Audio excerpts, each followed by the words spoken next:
Hello, my dear students. My name is Ankit Sharma, and I am a faculty in Mechanical Engineering Department of Merit Institute of Engineering and Technology. हम आज एक ये series शुरू करने जा रहे हैं। जैसा कि आपको पता है कि आपके AKTU एग्जामिनेशन में आपके मल्टीपल टाइप क्वेश्चंस का एग्जाम होने वाला है। तो सॉफ्ट स्किल्स सेकंड, जो कि सेकंड सेमेस्टर का एक सब्जेक्ट है, उस सब्जेक्ट के लिए हम एक सीरीज शुरू करने जा रहे हैं जिसमें हम हर लेक्चर में 50 क्वेश्चंस जो है वो आपके कवर करेंगे। और मैं ये विश्वास रखता हूँ कि अगर आप इन 50 क्वेश्चंस को अच्छे तरीके से प्रिपेयर करते हैं हर यूनिट के, then you would be very much prepared for your MCQ test. So ये क्वेश्चंस जो हैं पूरी तरीके से आपके सिलेबस पे बेस्ड है, जो मैं अभी आपके साथ डिस्कस करने वाला हूँ। और अगर आप इनको ध्यान से पढ़ते हैं तो ये आपको काफी ज्यादा हेल्प करेंगे। तो चलिए आगे चलते हैं। Unit 1, LSRW skills. LSRW का मतलब होता है बच्चों listening, speaking, reading and writing. So हमारे जो 50 क्वेश्चंस अब हम डिस्कस करने वाले हैं, वो सारे क्वेश्चंस इन्हीं स्किल्स के ऊपर डिपेंडेंट होंगे। यूनिट 1 का जो सिलेबस है, जैसे कि मैंने आपको बताया, नाम है इसका LSRW। तो इसमें पहला टॉपिक है active listening, meaning and art of listening, speaking, pronunciation, tongue twister, stress in English language, reading style, जिसमें कि स्किमिंग, स्कैनिंग, चर्निंग और एसिमिलेशन आता है, और writing, effective writing tools, writing methods, inductive, deductive, exposition, linear, interrupted, special and chronological. तो हमारे जितने भी क्वेश्चन हैं वो सारे के सारे इसी डायमेंशन के बीच में होंगे, और जहां पे आपको जरूरत होगी मैं एक्सप्लेन भी करता चलूंगा उस क्वेश्चन को। तो ध्यान से समझिएगा। चलिए स्टार्ट करते हैं। तो सबसे पहले मैं आपको इस कॉन्सेप्ट को थोड़ा सा इंट्रोड्यूस कर दूं। ध्यान रखिए बच्चों कि लिसनिंग, स्पीकिंग, रीडिंग और राइटिंग ये किसी भी लैंग्वेज से एसोसिएटेड 4 स्किल्स होते हैं। इसमें आपके लिसनिंग और रीडिंग जो होते हैं वो हमेशा रिसेप्टिव स्किल्स होते हैं। रिसेप्टिव स्किल्स का मतलब क्या होता है? जिनको करते हुए आप कुछ ना कुछ रिसीव करते हैं या फिर गेन करते हैं, तो वो आपके रिसेप्टिव स्किल्स कहलाते हैं। और स्पीकिंग और राइटिंग जो होते हैं वो आपके बच्चों प्रोडक्टिव स्किल्स होते हैं। प्रोडक्टिव स्किल्स का मतलब क्या है कि जब आप इनको करते हैं तो आप कुछ ना कुछ प्रोड्यूस करते हैं। जब आप किसी से बोलते हैं, जब आप कुछ लिखते हैं, तो आप कुछ प्रोड्यूस करते हैं जो कि दूसरे के लिए होता है या फिर दूसरा उसको पढ़ सकता है। लेकिन जब आप लिसनिंग करते हैं या फिर रीडिंग करते हैं, तो आप किसी के द्वारा दी गई कोई चीज को सुनते हैं या फिर किसी के द्वारा लिखी गई किसी चीज को पढ़ते हैं। तो यहाँ पे आप रिसीव कर रहे हैं, बाकी दो स्किल्स में आप प्रोड्यूस कर रहे हैं। सबसे पहला आपका क्वेश्चन है, विच of these is the first step in the listening process. Now मैं आपसे रिक्वेस्ट करूंगा कि आप इसको MCQ की तरह ही अटेम्प्ट करें। तो 1 या 2 सेकंड का मैं आपको टाइम दूंगा। अगर आपको ज्यादा टाइम चाहिए तो आप वीडियो को पॉज कर सकते हैं and then guess your answer. Okay, so let's go. Which of these is the first step in the listening process. इनमें से लिसनिंग प्रोसेस का फर्स्ट स्टेप कौन सा है? Take your time for 1 second and let's go for the answer. The answer is stop talking. So now let's discuss about the steps of listening. जब भी आप listening की बात करेंगे तो सबसे पहला जो आपका पार्ट होता है, सबसे पहला स्टेप होता है स्टॉप टॉकिंग। जब तक आप बात करना नहीं रोकेंगे तब तक आप किसी को सुन नहीं पाएंगे। Second step is receiving. Now you should be ready to receive and you should try to receive. जो भी सामने वाला व्यक्ति आपको बता रहा है, आपको उसको रिसीव करना है। Number third step is understanding और इंटरप्रेटिंग। आफ्टर रिसीविंग आपको उसको एनालाइज करना है, उसको इंटरप्रेट करना है, उसको समझना है। Fourth step is evaluating. जो भी आपको बताया गया है, now it's the time to evaluate it. वो किस तरह का मटेरियल है, कहाँ पे उसको प्रोसेस करना है। And next step is responding. After evaluating and understanding the material और the information, it's time to respond. अब जो समय है वो आपको रिस्पॉन्ड करने का है, क्योंकि अगर आप रिस्पॉन्ड नहीं करेंगे तो उसने जो बोला है, सामने वाले व्यक्ति ने जो बोला है, उसका कोई मतलब नहीं बनता। And the last point is the remembering. Remembering means जो भी इंफॉर्मेशन या जो भी डायलॉग या जो भी डिस्कोर्स आप लोगों के बीच में हुआ है उसको आप याद रख सकें। So the first step is stop talking, second is receiving, third is understanding, fourth is evaluating, fifth is responding and sixth is remembering. याद रखिएगा कि सारे के सारे जो 6 स्टेप हैं इनमें से किसी पे भी आपके ऊपर क्वेश्चन बन सकता है, जो कि हम एक आध क्वेश्चन इसके अंदर देखेंगे। ठीक है, let's go to the next question. Which of these is the third step in listening process? Again, same type of question. I hope you remember which of these is the third step. Take your time for 1 to 2 seconds.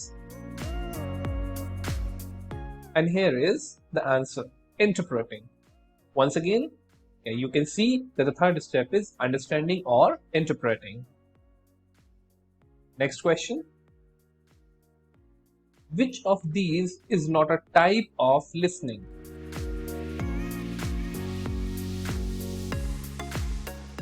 And your answer is musical listening. Now let's have a brief discussion about it.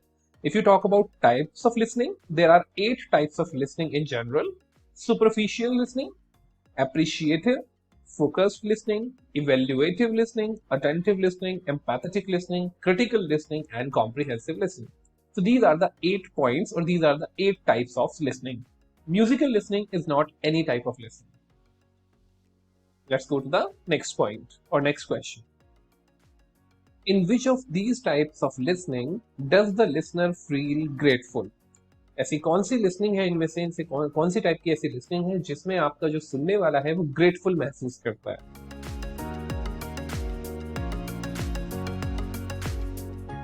And your answer is appreciative listening. Appreciative listening का मतलब क्या होता है कि जब आप किसी को सुनते हैं, सुनने के बाद आप उसको एप्रिशिएट करते हैं, तो उसको हम बोलते हैं appreciative listening. Next question. Which of these types of listening is followed by skilled listeners? ऐसी कौन सी types of listening है जो कि आपके skilled listener जो होते हैं वो उसको practice करते हैं या वो उसको follow करते हैं? And your answer is evaluative listening. ध्यान रखिएगा, जो भी आपका बहुत ही स्किल्ड लिसनर है वो हमेशा कोशिश करता है कि वो सामने वाले बंदे को इवेल्युएट करे, सामने वाले व्यक्ति को वो इवेल्युएट करे. तो इवेल्युएट करने की क्षमता या फिर जो कैपेसिटी होती है, वो एक कैपेबिलिटी जो होती है वो उसी के अंदर होती है जो कि बहुत ही एक्सपीरियंस्ड या फिर स्किल्ड लिसनर होता है. Let's go to the next question. In which of these the listener puts himself in place of the speaker? इनमें से कौन सी एक ऐसी लिसनिंग है जिसमें आपका जो लिसनर है वो खुद को स्पीकर की जगह पे रख के सोचता है या फिर उसको सुनता है? And your answer is empathetic listening.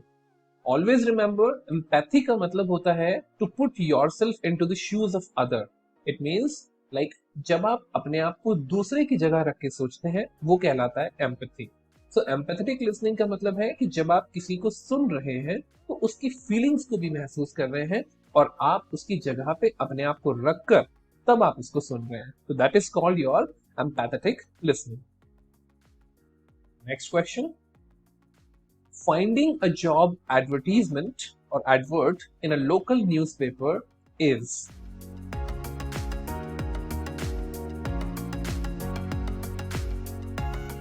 And your answer is scanning. Now, let's discuss a bit about it. There are 4 styles of reading: skimming, scanning, churning and assimilation. Skimming का मतलब होता है जब आप किसी भी टेक्स्ट को या जब आप किसी भी चीज को इस तरीके से पढ़ते हैं कि आपको केवल उसमें बस ब्रीफ ओवरव्यू उसका मिल जाए, तो आप उसको बोलते हैं स्किमिंग. स्कैनिंग का मतलब होता है कि जब आप थोड़ा सा और कंसंट्रेशन से या फिर किसी एक स्पेसिफिक पर्पस या ऑब्जेक्टिव के साथ किसी चीज को पढ़ते हैं तो वो आपकी स्कैनिंग कहलाती है. Number 3, churning. चर्निंग का मतलब होता है कि जो आप पढ़ रहे हैं आप साथ साथ उसको एनालाइज भी कर रहे हैं, अपनी लॉजिकल रीजनिंग भी उसके अंदर अप्लाई कर रहे हैं और उससे आप एक रिजल्ट निकालने की कोशिश कर रहे हैं. और 4th होता है एसिमिलेशन, जहां पे आप पढ़ने के साथ साथ आप उसको एसिमिलेट भी करते जा रहे हैं, मतलब आप उसको अपनी पर्सनालिटी में या फिर जहां पे आप उसको अप्लाई करना चाहते हैं वहां पे आप उसको अप्लाई भी कर पा रहे हैं. These are the 4 types of reading methodology, right? Let's go to the next question.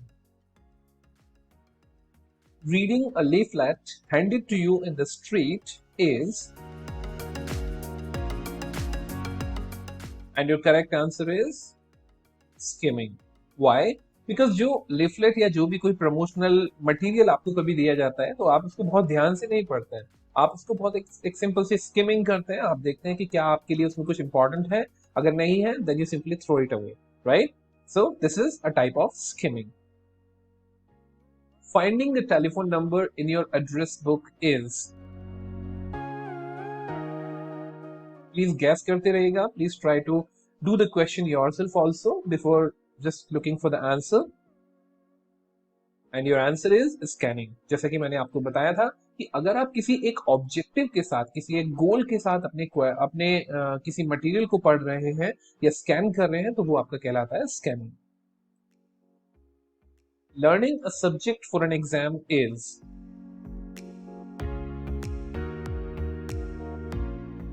And your answer is assimilation.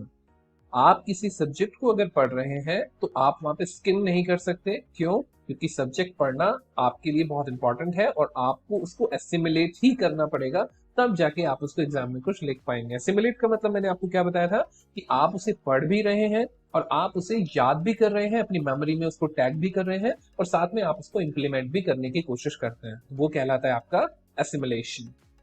Next question. Researching a topic for your child care assignment is. Your answer is churning. Now, when you use the word researching का मतलब ये होता है कि आपने एक topic को scan किया, स्कैन करने के बाद आपने उसे पढ़ा, पढ़ने के बाद आप उसमें अपनी लॉजिकल रीजनिंग अप्लाई करके एक रिजल्ट निकाल रहे हैं, एक कंक्लूजन निकाल रहे हैं, वही तो रिसर्च कहलाता है. ठीक है? तो चर्निंग का मतलब ये होता है, चर्निंग बेसिकली चर्निंग में हिंदी का मीनिंग होता है, आपने वो देखा होगा जब दूध से हम घी निकालते हैं तो हम उसको चर्न करते हैं. ठीक है ना? हम उसको चर्न करते हैं, मक्खन निकालते हैं दूध से तो हम उसको चर्न करते हैं. तो चर्न करने का मतलब होता है कि लाइक आप किसी को बहुत ज्यादा मथ रहे हैं या बहुत ज्यादा आप उसको एनालाइज कर रहे हैं. तो बिल्कुल इसी तरीके से जब भी कभी आप चर्निंग करेंगे तो चर्निंग का मतलब है कि आपने जो पढ़ा है आप उससे कोई इंपॉर्टेंट कंक्लूजन निकालने की कोशिश कर रहे हैं. Your next question is, technical writing demands dash use of language.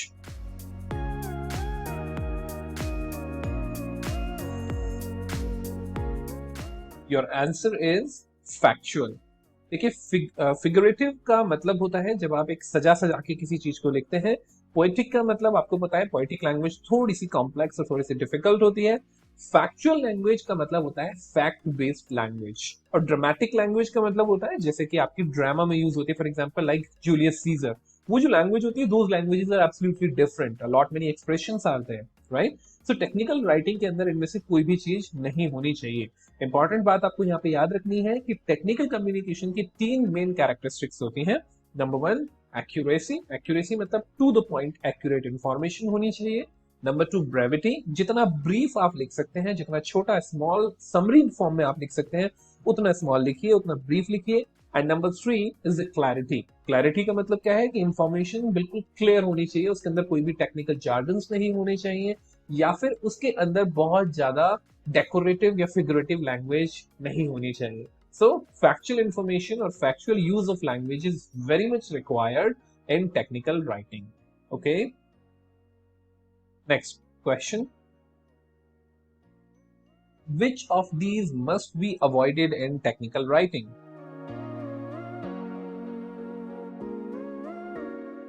I hope you can guess it. It's very easy.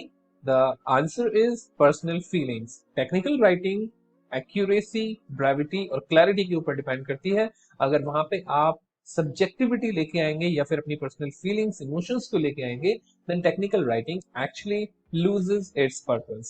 So always remember, personal feelings should not be included in technical writing. Next question. Which of these terms refer to the study of speech process?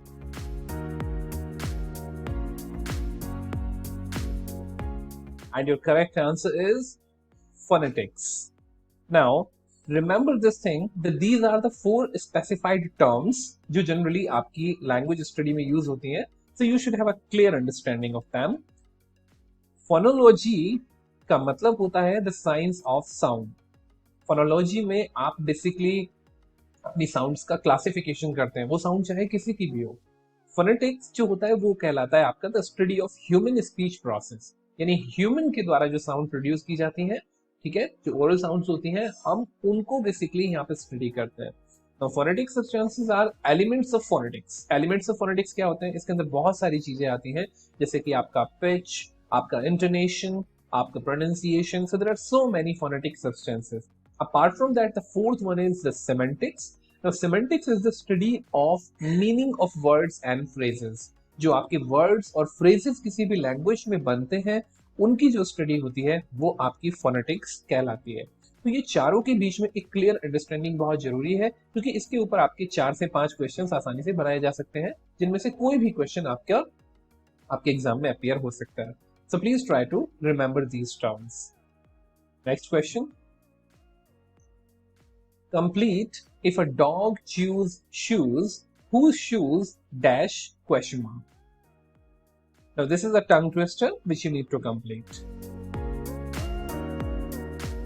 And the answer is, does he choose? So the complete tongue twister becomes, if a dog chews shoes, whose shoes does he choose?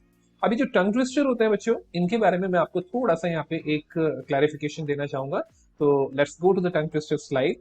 A tongue twister is a phrase that is designed to be difficult to articulate properly. Tongue twister का मतलब होता है एक ऐसा phrase जिसको कि बोलना इस तरीके से उसको डिजाइन किया जाता है कि जिसको बोलना थोड़ा सा डिफिकल्ट होता है। It helps in improving your pronunciation and fluency. ये आपकी pronunciation और fluency दोनों को improve करने में मदद करता है। अब ध्यान रखिएगा टंग ट्विस्टर की कैरेक्टरिस्टिक्स क्या होती हैं। पहला कैरेक्टरिस्टिक्स इसका होता है कि इसके अंदर रेपिटेटिव वर्ड्स और लेटर्स हो सकते हैं। ठीक है, रेपिटेटिव वर्ड्स का मतलब क्या है, जैसे अगर आप पहला एग्जांपल देखें यहाँ पे, she sells sea shells by the sea shore. अब यहाँ पे सी जो वर्ड है वो 2 बार यूज हुआ है, ठीक है, तो इसको हम रेपिटेटिव वर्ड बोल सकते हैं। और एस जो लेटर है वो आपका बहुत सारी बार, यानी कुल मिला के 5 से 6 बार यूज हुआ है, तो वो आपका रेपिटेटिव लेटर है। तो यहाँ पे वर्ड्स और लेटर्स को रिपीट करके हम टंग ट्विस्टर्स बनाते हैं, जिससे कि उनको थोड़ा सा कॉम्प्लिकेटेड बनाया जा सके। इसी तरीके से ये जो लेटर्स के रिपीट करने का जो पैटर्न होता है, इसको हम बोलते हैं एलिट्रेशन। तो ये एलिट्रेशन प्रॉपर्टी इसके अंदर पाई जाती है। And the third one is different alliteration patterns. अब इन alliteration के patterns भी different हो सकते हैं। तो आपको यहाँ पे कोशिश कीजिएगा कि आप 8 से 10 जो आपके टंग ट्विस्टर्स हैं उनको आप जरूर याद रखें, क्योंकि वही जनरली रिपीट होते हैं, जो कॉमन होते हैं। कुछ मैंने आपको यहाँ पे दे भी रखे हैं, जैसे पहला आपका एग्जाम्पल है, she sells sea shells by the sea shore. यहाँ पे श और स इनके बीच में आपको डिफरेंस क्रिएट करना है। And next one is the Peter Piper picked a pack of pickled peppers. Another one is Batty Botter bought a bit of bitter butter. How much wood a woodchuck chuck if a woodchuck could chuck wood? So these all are the classic examples of the tongue twisters. I hope you can remember them. So getting back to the question, I hope you got the answer. Complete if the dog chews shoes, whose shoes does he choose? Let's go to the next question. What is the ending to this crazy tongue twister? I wish to wash my Irish dash. Now I believe you can guess it, because यहाँ पे W जो है वो एक alliteration बार बार use हो रहा है, वो एक alliteration की तरह यूज हो रहा है।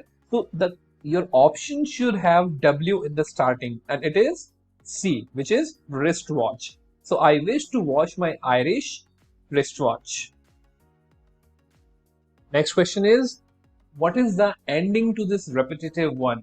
How much wood could a woodchuck chuck if a woodchuck could? I believe I told you just few minutes back. So I hope you can guess the answer. And the right answer is chuck wood. So how much wood could a woodchuck chuck if a woodchuck could chuck wood? The next question is, Peter Piper picked a pack of pickled peppers. How many pickled peppers did Peter Piper dash question mark? It is very simple. The answer is C, which is pick. So कुछ जो आपके टंग twisters हैं वो आपको याद रखने चाहिए, ऐसे टंग ट्विस्टर्स का एक लिस्ट या फिर एक जो आप कह सकते हैं कि एक आपका प्रॉपर रिसोर्स मैं आपके साथ डिस्क्रिप्शन बॉक्स में भी शेयर करूंगा, तो आप उस रिसोर्स को या जो भी आपके इंपॉर्टेंट रिसोर्सेज हैं आप डिस्क्रिप्शन बॉक्स से आप उनको रेफर कर सकते हैं। The next question is the melody of the language produced by the elements of stress, pitch, and pauses is known as, and the answer is intonation. Now intonation आपकी language का एक बहुत इंपॉर्टेंट पार्ट होता है spoken language का, और intonation का मतलब होता है कि किस तरीके से आप किसी वर्ड्स पे स्ट्रेस डाल रहे हैं, किस तरीके से आप अपनी पिच को वेरी कर रहे हैं और कहाँ पे आप पॉजेस दे रहे हैं। So this is very important part of your spoken communication. Next question is the force of a speaker's breath on a syllable और sound that conveys emphasis or meaning differences is known as,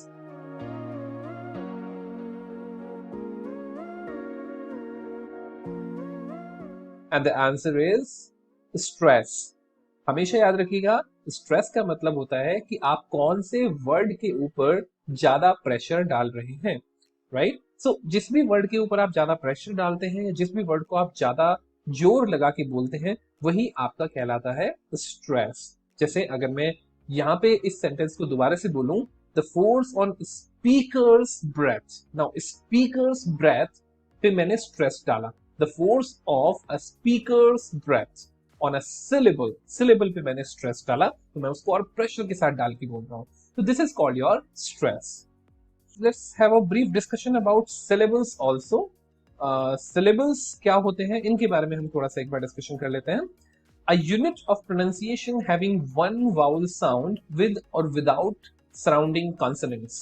Always remember, आपके word में generally आपके किसी भी word में जितने भी आपके वाउल्स होते हैं या वाउल साउंड्स होती हैं रादर आई शुड से, वो आपके सिलेबल्स कहलाते हैं। वाउल्स कौन से होते हैं?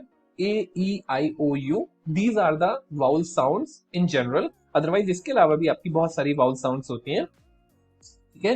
तो अगर हम बात करें कि हमारे पास जितने कोई भी वर्ड ले लेते हैं, जैसे हम बात करते हैं सबसे पहले वाटर के बारे में। अब ये वाटर जो है वो टू सिलेबल वर्ड है। कैसे पता लगा वाटर टू सिलेबल वर्ड है? यहाँ पे आप देख सकते हैं वाटर में दो वाउल्स हैं, एक है ए और दूसरा है ई। तो आपको इस वर्ड को बोलने के लिए एक जगह पे रुकना पड़ेगा, मतलब आप इस वर्ड को दो टुकड़ों में बोल सकते हैं, एक बार में नहीं बोल सकते। वाटर, वाटर, तो वॉ जो हो गया वो एक सिलेबल हो गया, टह जो हो गया वो आपका दूसरा सिलेबल हो गया, वाटर।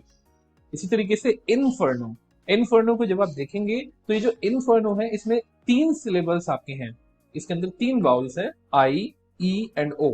सो पहले वाला जो आपका सिलेबल होगा वो होगा इन फ नो। आप इसको तीन टुकड़ों में बोल सकते हैं, आप कितनी भी कोशिश कर लीजिए आप उसको उससे कम पार्ट्स में नहीं तोड़ सकते, ठीक है ना, या फिर उससे ज्यादा पार्ट्स में नहीं तोड़ सकते। तो इनफर्नो मतलब इनफर्नो, ठीक है। इसी तरीके से इनक्रेडिबल की अगर हम बात करें तो इसके अंदर आपके चार वाउल साउंड्स आपको यहाँ पे दिखाई दे रही हैं, एक I, then E, then I and then E. So it means आप इसको चार टुकड़ों में तोड़ सकते हैं, चार पार्ट में तोड़ सकते हैं। Incredible, incredible, right. सो ये आपके सिलेबल्स कहलाते हैं। सिलेबल्स के ऊपर आपके जरूर कोई ना कोई क्वेश्चन बन सकता है, तो please try to understand this. So let's get back to the questions.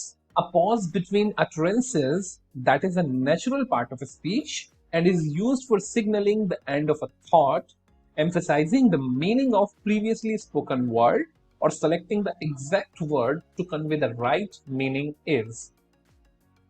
Basically देखा जाए तो काफी लंबा क्वेश्चन है, बट अगर आप इसको ध्यान से देखें तो यहाँ पे कई सारी कैरेक्टरिस्टिक्स आपको बताई हुई है किसी एक चीज के बारे में। पहली कैरेक्टरिस्टिक है a pause between utterances that is natural part of a speech is used for signalling the end of thought. यानी जब आपका एक एंड ऑफ थॉट सिग्नल करना होता है आपको, जब आप रिप्रेजेंट करना चाहते हैं कि मेरा थॉट एंड हो गया है, तो वहां पे आप एक पॉज लेते हैं और उस पॉज के बाद आप एम्फेसाइज करते हैं, emphasising the meaning of previously spoken word and और selecting the exact word to convey the right meaning is. ये जो पूरा प्रोसेस होता है इसको हम क्या बोलते हैं? सो the right answer is juncture. Juncture का मतलब होता है बच्चों किसी एक टाइम का मोमेंट, राइट। तो जब भी कभी आप टाइम से रिलेटेड बात कर रहे हैं, यहाँ पे आप पॉज से रिलेटेड बात कर रहे हैं, यहाँ पे पूरी कैरेक्टरिस्टिक आपने पॉज के बारे में बताई है, राइट? तो ये जो पॉज है, ये पॉज टाइम के रेफरेंस में होता है, तो इसीलिए हम इसको बोलते हैं जंक्चर. जंक्चर का मतलब something which is related to times moment. Okay, I hope you can recall it और you can remember it. Let's go to the next question. Total number of sounds in English are. Now, this is something which you need to remember. Do not confuse it with 26, क्योंकि 26 आपके alphabet के अंदर आपके जो letters होते हैं उसको आप 26 नंबर काउंट करते हैं. आपकी जो टोटल नंबर ऑफ साउंड्स होती हैं they are always 44. So always remember, total number of sounds in English are 44. That I have already explained. Let's go to the next question. Which of these is not a deterrent to the listening process? Now, deterrent is something which is obstacle or which is a hindrance in listening process. तो इनमें से कौन सा ऐसा factor है जो कभी भी आपके लिसनिंग प्रोसेस के अंदर आपका डेटरेंट नहीं होता है?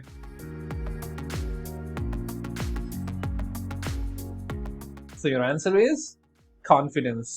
Always remember, अगर आप किसी को सही तरीके से सुनना चाहते हैं, अगर आप एक एक्टिव लिसनर बनना चाहते हैं, तो आपका लैक ऑफ इंटरेस्ट आपको कभी भी एक एक्टिव लिसनर नहीं बनने देगा. आपकी ईगो आपको कभी भी एक एक्टिव लिसनर नहीं बनने देगी, और आपका फियर जो है वो भी आपको कभी भी एक्टिव लिसनर नहीं बनने देगा. आपका केवल जो कॉन्फिडेंस है वही एक ऐसी चीज है जो आपके एक्टिव लिसनर बनने में कोई रोल प्ले नहीं करता है. चाहे आप कॉन्फिडेंट हो या कॉन्फिडेंट ना हो, आपके लिसनिंग प्रोसेस में कभी भी कॉन्फिडेंस जो है वो आपका कोई रुकावट नहीं पैदा करेगा.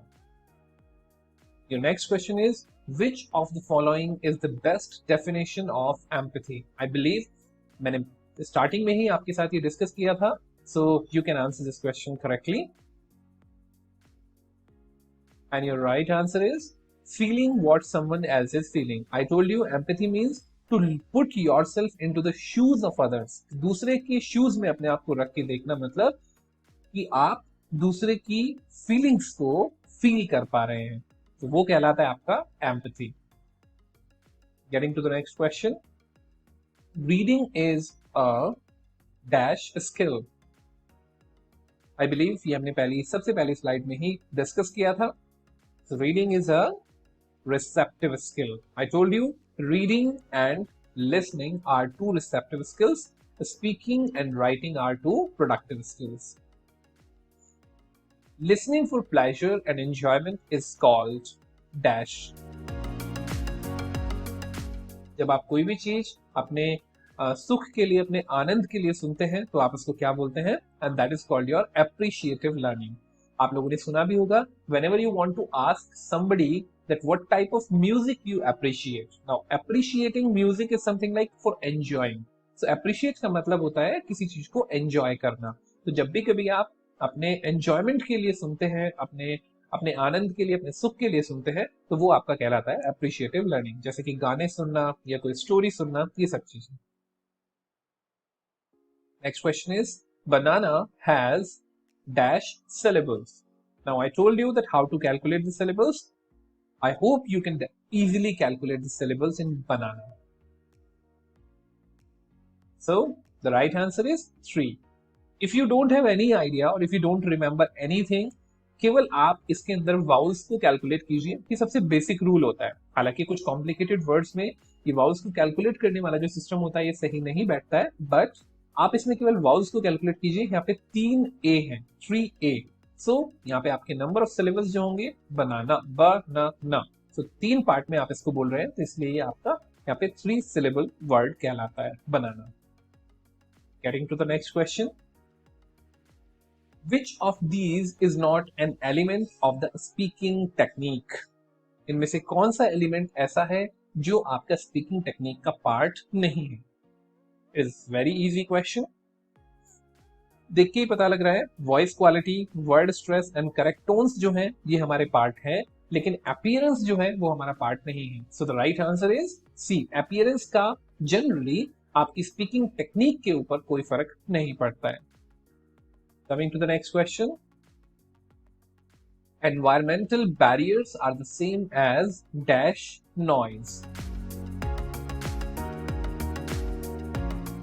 And the right answer is physical noise. Now, noise is something which is undesirable. Noise किसी भी चीज में हो सकती है, केवल साउंड के केस में नॉइज नहीं होती है, साइकोलॉजिकल नॉइज भी हो सकती है, फिजिकल नॉइज भी हो सकती है, फिजियोलॉजिकल नॉइज भी हो सकती है एंड सोशियोलॉजिकल नॉइज भी हो सकती है। सो नॉइज कोई भी एक ऐसा फैक्टर होता है जो कि अनडिजायरेबल होता है।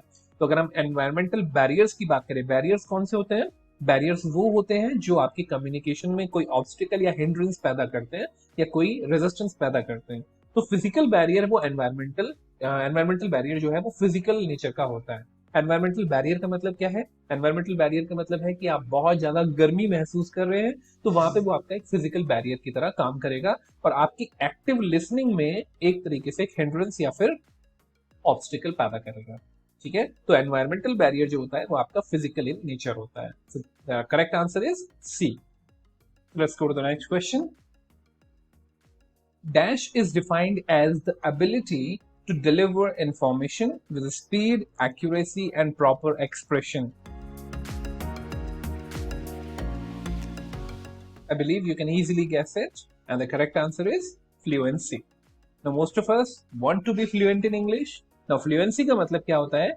जब आप किसी भी इंफॉर्मेशन को easily deliver कर सकें with speed, accuracy, and proper expression. तो अगर आप एक फ्लुएंट स्पीकर बनना चाहते हैं तो आपकी बोलने में या फिर आपके बोलने के तरीके में एक स्पीड होनी चाहिए, एक्यूरेसी मतलब जितना एक्यूरेट आप बोल सकते हैं, और साथ में आप प्रॉपर एक्सप्रेशंस को भी उसमें यूज करें। So the next question, which of these is the most important element of the speech process? The correct answer is audience. जब तक आपके ऑडियंस नहीं होंगे then your speech process will be absolutely useless. अगर आपकी audience ही नहीं है then you can not say that okay I am delivering a speech.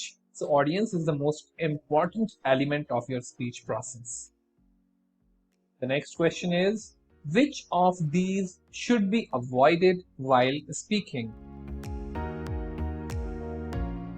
The right answer is jargon. Now, jargon is something which is closely related to some specific domain. कुछ भी ऐसे words जो किसी specific domain से related होते हैं वो आपके जार्गन्स कहलाते हैं। नाउ फॉर एग्जांपल, अगर मैं मैकेनिकल इंजीनियर हूं और एक मैकेनिकल इंजीनियर होके मैं एक स्पीच को डिलीवर कर रहा हूं और वहां पे मैं बहुत सारे टेक्निकल वर्ड्स यूज कर रहा हूं, जैसे कि विस्कोसिटी, या फिर मैं यूज कर रहा हूं आपका like engine efficiency, Carnot cycle. तो ये सारे वर्ड्स हो सकता है किसी एक ऐसे व्यक्ति को जो कि साइकोलॉजी डिपार्टमेंट से बिलोंग करता है उसको ना पता हो। तो जार्गन्स का मतलब होता है कि जो किसी स्पेसिफिक डोमेन से रिलेट करते हैं। तो जब भी आप एक जनरल स्पीकिंग कर रहे होते हैं या फिर एक जनरल ऑडियंस के लिए बोल रहे होते हैं तो always remember jargons should not be used. Jargons को हमें हमेशा अवॉइड करना चाहिए। हम जितना सिंप्लीफाई करके अपने लैंग्वेज को बता सकते हैं उतना ज्यादा अच्छा हमारे लिए होता है। So the next question is which of the following is not a method of paragraph writing? And the right answer is conductive. Now let's have a brief discussion about the writing methods. आपके कुल देखा जाए तो total मिला के आपके 6 basic या फिर 6 आपके fundamental type of writing methods होते हैं। इंडक्टिव ऑर्डर, इंडक्टिव ऑर्डर का मतलब होता है जहां पे आप एक लॉजिकल ऑर्गेनाइजेशन में स्पेसिफिक डिटेल्स को एग्जांपल्स एंड इलस्ट्रेशंस के साथ लेके आते हैं। सबसे पहले फॉर एग्जांपल आप पहले एक एग्जांपल देंगे, एक लॉजिकल ऑर्गेनाइजेशन देंगे और उसके बाद आप एक जनरल स्टेटमेंट लिखेंगे। तो एग्जांपल से जब आप शुरू करते हैं तो वो आपका इंडक्टिव ऑर्डर कहलाता है। डिडक्टिव ऑर्डर ये एक ऐसा लॉजिकल पैटर्न होता है जहां पे सबसे पहले आप एक जनरल स्टेटमेंट या फिर प्रीमाइज लिखते हैं और उसके बाद आप उसके क्या कहते हैं एग्जाम्पल्स को या फिर उसकी रिलेटेड इन्फॉर्मेशन को प्रोसेस करते हैं। तो ये बिल्कुल इंडक्टिव जो होता है वो डिडक्टिव का बिल्कुल ऑपोजिट होता है। इंडक्टिव में पहले एग्जाम्पल्स आते हैं, फिर जनरल स्टेटमेंट आता है। डिडक्टिव में पहले स्टेटमेंट आता है और फिर आपका एग्जाम्पल्स आते हैं। Next is your special organization. ये जो स्पेशल ऑर्गेनाइजेशन होता है इसमें ये एक ऐसा प्रोसेस होता है जहां पे आप अपने जो टेक्स्ट है या फिर जो लिखने का जो तरीका है उसको इस तरीके से डिवाइड करते हैं जिस तरीके से आपके ऑब्जेक्ट जो है वो स्पेस में ऑर्गेनाइज्ड होते हैं। ठीक है, फोर्थ जो है वो है आपका इंटरप्टेड मेथड। इस इंटरप्टेड मेथड में बेसिकली राइटर जो होता है वो अपने विचारों को, अपने थॉट्स को एक पॉज देता है और अपने थॉट्स को या आइडियाज को किसी दूसरे डायरेक्शन में मोड़ के ले जाता है जिससे कि थोड़ी सी और क्लैरिटी बन पाए। फॉर एग्जांपल, अगर आप किसी टेक्स्ट में फ्लैशबैक में जा रहे हैं तो यहाँ पे इंटरप्टेड मेथड यूज हो रहा है क्योंकि आपने अपने रेगुलर फ्लो को इंटरप्ट करके फ्लैशबैक में चले गए। फिर आप जब आप फ्लैशबैक से वापस आएंगे, तब जाके आप दोबारा से रेगुलर फ्लो में आएंगे। तो इंटरप्टेड मेथड का मतलब एक पॉज देना। The next one is linear method. Linear method आपका एक लॉजिकल ऑर्डर होता है, जहां पे आप एक थॉट के बाद दूसरा थॉट, दूसरे के बाद तीसरा, तीसरे के बाद चौथा, और इस तरीके से एक लीनियर फ्लो में आप आगे अपनी किसी भी इंफॉर्मेशन को लिखते हैं। Sixth one is your chronological organisation. Chronology का मतलब होता है, chrono is related to time. So जब आप टाइम के रेफरेंस में लिखते हैं, फॉर एग्जाम्पल जो टाइम में पहले हुआ था, अगर मान लीजिए आप 1800 सेंचुरी की बात कर रहे हैं, तो जो 1800 में हुआ था वो पहले लिखेंगे, फिर 1900 में जो हुआ उसको लिखेंगे, फिर 2000 में जो हुआ उसको लिखेंगे। इस तरीके से आप उसको आगे बढ़ाते चले जाएंगे। So these are the 6 patterns, और you can say 6 styles of writing. So you need to remember them clearly, only then you would be able to solve the question which are related to paragraph writing methods. Okay, in case you need more clarity, you'll have to just go through the text, because it is really a good concept of writing methodology. So let's get back to the next question. Which of the following are the significant components of churning? And the correct answer is reading between the lines. Now, what is the meaning of reading between the lines? Reading between the lines का मतलब ये है कि जब आप पढ़ रहे हैं तो आपका मेन मकसद या मेन उद्देश्य केवल लाइंस को पढ़ना नहीं है, आप वो भी पढ़ें जो ऑथर बिना लिखे कहना चाहता है। कभी कभी क्या होता है कि हम जो लिख रहे हैं उस लिखने के पीछे जो इंटेंट होता है या जो इमोशन होता है, उस इमोशन को भी आप समझें। तो बिटवीन द लाइंस का मतलब होता है केवल वो मत समझिए जो लिखा हुआ है, वो भी समझिए जो जिस उद्देश्य से या फिर जिस पर्पस के साथ वो लिखा हुआ है। तो ये आपका एक सिग्निफिकेंट कंपोनेंट ऑफ चर्निंग होता है। देखिए, चर्निंग का मतलब होता है किसी इंफॉर्मेशन को एनालाइज करना, और अगर आप एनालाइज करना चाहते हैं तो उस एनालाइज करने के लिए आपको you will have to go to read between the lines. So A is the correct option. Next question is, most of us speak at the rate of about dash words per minute. Now, this is something which you need to remember. So if you don't remember, you can learn from here also. So the right answer is 125. So एक general व्यक्ति की जो बोलने की capacity होती है वो 125 words के आसपास होती है।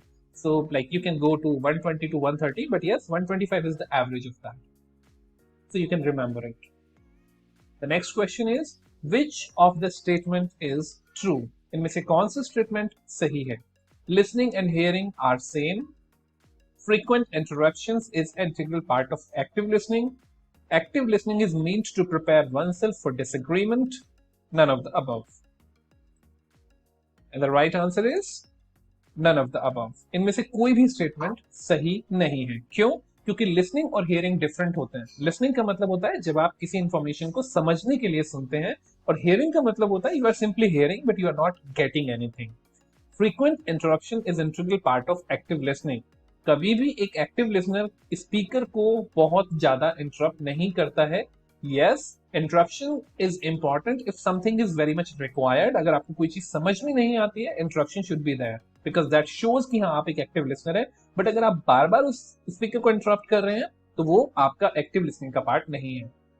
Number 3, active listening is meant to prepare oneself for disagreement. कुछ लोगों को लगता है कि मैं केवल इसलिए सुन रहा हूं, सुनने के बाद मेरे पास ऐसे पॉइंट्स हों कि मैं स्पीकर से डिसएग्री कर पाऊं, लेकिन ऐसा नहीं होता है। कभी भी अगर आप एक पर्पस के साथ सुनेंगे कि भाई मैं स्पीकर से डिसएग्री करना चाहता हूं, मैं कुछ ऐसे पॉइंट्स चाहता हूं जिससे कि मैं उससे आर्ग्यूमेंट कर सकूं, then you would not be a active listener. So none of the above is the right answer. Next question. When a psychiatrist listens to her subject, she employs. एक साइकेट्रिस्ट जब अपने सब्जेक्ट यानी अपने patient को सुनती है या सुनता है तो वो कौन सा मेथड इसमें से अप्लाई करता है? And the right answer is empathetic listening. एक साइकेट्रिस्ट को अपने पेशेंट या फिर अपने सब्जेक्ट के जगह पे खुद को रख के देखना पड़ेगा, तभी जाके एक साइकेट्रिस्ट पूरी तरीके से उसको समझ पाएगा। ठीक है, तो empathetic learning is the correct answer. Going to the next question. The dash of a language refers to the patterns of pitch, variation or the tones it uses in its utterances. The right answer is intonation. We already talked about intonation. Intonation का मतलब क्या होता है? जब आप अपनी pitch का variation करते हैं या फिर आप अपनी टोन को इस तरीके से यूज करते हैं कि आप अपनी लैंग्वेज को और ज्यादा इम्पैक्टफुल बना सकें, तो वो आपका इंटोनेशन कहलाता है।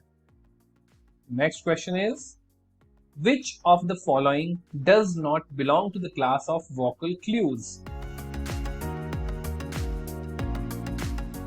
I believe you can guess the right answer, and the right answer is scanning, because scanning was somehow related to reading, skimming, scanning and all, right? So scanning जो है वो आपका speech process या फिर vocal clues का part नहीं है.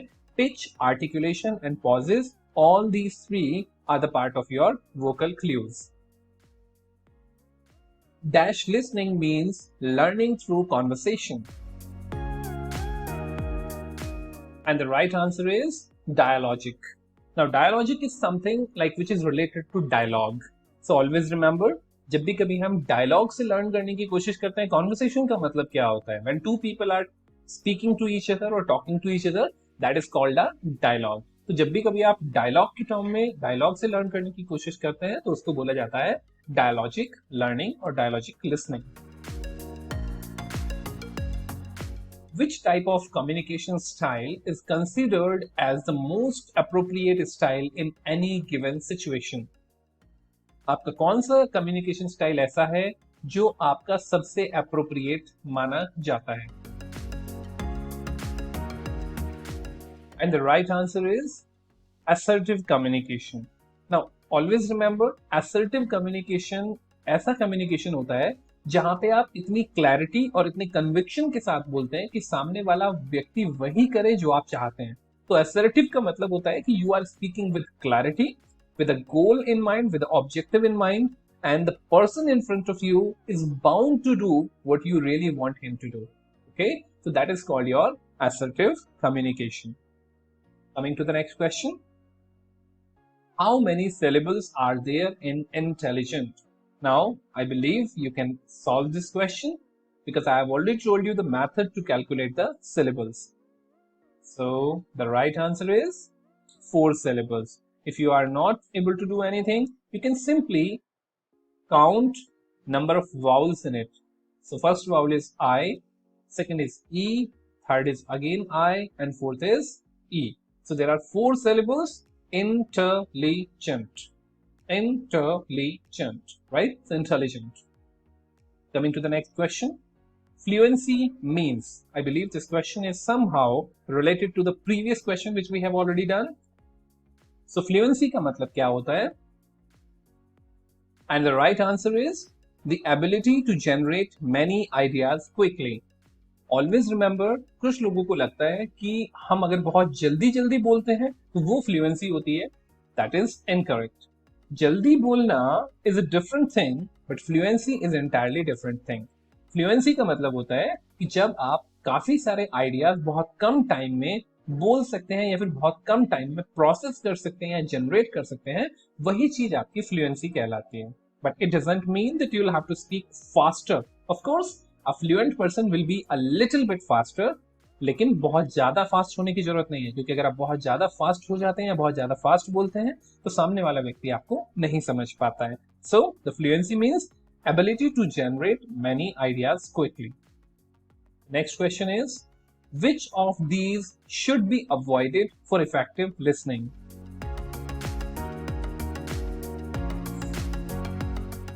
And the right answer is predicting. अगर आप लिसनर को अगर आप स्पीकर को सुनने से पहले ही प्रेडिक्ट करना शुरू कर देंगे कि ये क्या बोलने वाला है, then probably you would not be able to listen to him properly. अगर आप किसी सामने वाले व्यक्ति को, बोलते हुए व्यक्ति को अगर आप अच्छे से समझना चाहते हैं, सुनना चाहते हैं, तो stop predicting. Don't try to predict कि वो क्या बोलने वाला है. जब आप ऐसा प्रेडिक्ट करते हैं तो आप सुनना बंद कर देते हैं, आप केवल अपने प्रेडिक्शन को समझने की कोशिश करते हैं. ठीक है. Coming to the next point, which of these should be avoided while note taking? And the right answer is evaluation. जब आप नोट टेकिंग कर रहे हैं या फिर जब आप नोट्स बना रहे हैं तो उस समय आपको इवेल्युएट करने की कोई जरूरत नहीं है. बिकॉज नोट्स बनाते टाइम आपका फुल कॉन्सेंट्रेशन केवल नोट पे होना चाहिए, जो भी नोट आप ले रहे हैं वहां पे, या जो भी नोट्स आप वहां पे प्रिपेयर कर रहे हैं। इवेल्युएशन आपको फ्यूचर के लिए रखना चाहिए जब आप उन नोट्स को रिव्यू करेंगे। So evaluation should be avoided while note taking. The next question is dash is an important factor of technical communication. I believe we discussed about it. So I hope you can answer the question correctly. And the correct answer is objectivity. Objectivity का मतलब होता है जब आप बहुत ही precise and to the point होते हैं। Technical communication में precise to the point होना बहुत जरूरी है। A, B, C. I told you these are the three characteristics of technical communication: accuracy, brevity, and clarity. The next question is diphthong is a. The right answer is vowel sound that is created by two vowels. Now, every vowel has a specific and particular sound. जब आप दो से ज्यादा vowels की sound को मिला देते हैं तो वो आपका कहलाता है diphthong. Next question is expository method of writing is used to.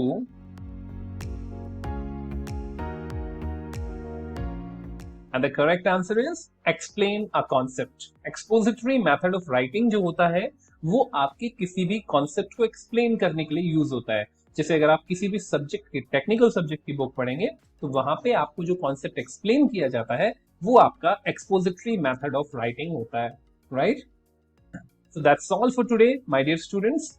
I hope कि इन 50 क्वेश्चंस के थ्रू आपने कुछ कॉन्सेप्ट्स को रिव्यू जरूर किया होगा। अगर आपको कुछ चीज समझ में नहीं आई है then you can ask in the comment box. I can definitely share the resources और I can prepare the video also. So stay tuned. हम आपके साथ नेक्स्ट 4 यूनिट्स के क्वेश्चंस भी बिल्कुल इसी तरीके से आप लोगों के साथ शेयर करने वाले हैं जो एग्जाम्स में आपको बहुत हेल्प कर सकते हैं। इन केस आपको कोई भी कॉन्सेप्ट अगर समझ में ना आया हो आप कमेंट बॉक्स में कमेंट कर सकते हैं and then I can definitely share the resources with you or I can definitely prepare a video. Thank you so much. All the very best for your examination. अच्छे से मेहनत कीजिएगा।